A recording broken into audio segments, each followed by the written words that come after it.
Anan. No. Eh.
God have mercy upon us.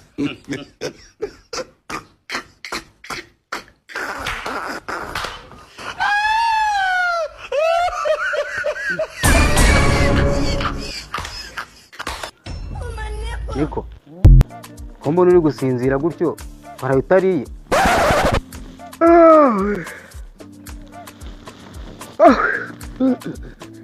Shabyihorere garafure. None se ufite ikihe kibazo? Arariye se shahuye wewe ku kwezi kuziye. Tukaba tugeze mu kwezi kwa kabiri nta mafaranga na make y'abaraduha. Ese ugira ngo ngiye nanjye suko bimeze? Nakomeje kwihagararaho nigize umuntu wadanje. Ariko nanjye ruracenga babiri. Aka kazi dakarabi. Ariko reka nkwereke. Ngiye ngiye kuri kano kazi dukora nishakira kandi kazi. Wowe aho karekera wakareka rwose. Ari umutipe wambwiye ngo yandangira akazi ngagiye noza imodoka ya bosi kandi bosi ngo azajya mpemba neza. Ibi rero aho kugira ngo nzicwe n'inzara ngiye kubireka. Wowe ahugira waba uhahugiye kuko ndabona ari hatari. Yerera gupfa. Oya niko bimeze. Ngiye ngomba kukavamo. Itegereze no muhanda wose. Abanyabyaha bose wagira ngo barimutse bagiye hano. Twabuze nawo dufata. Jesus is Lord.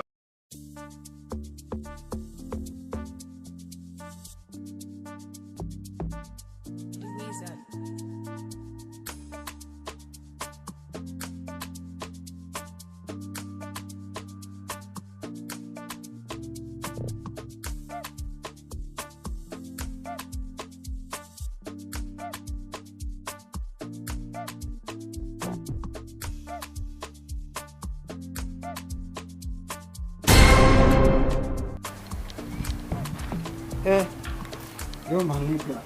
Bimeze bite ji? None gute? Ntari bikabise ya. Ako mani ko agiye kuturana kurikira. Ya mani yabona hano nyine haba umuntu baranga mani arusa kuva bara. Yesu! Yipira zamu guskone nananiwe bro.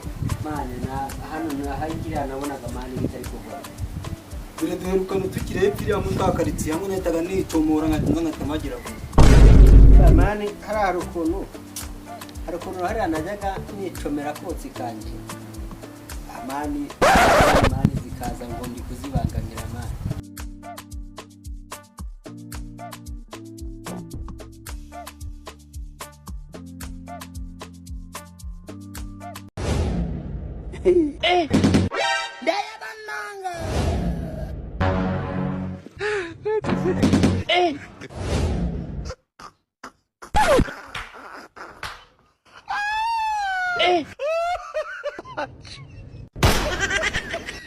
Anan.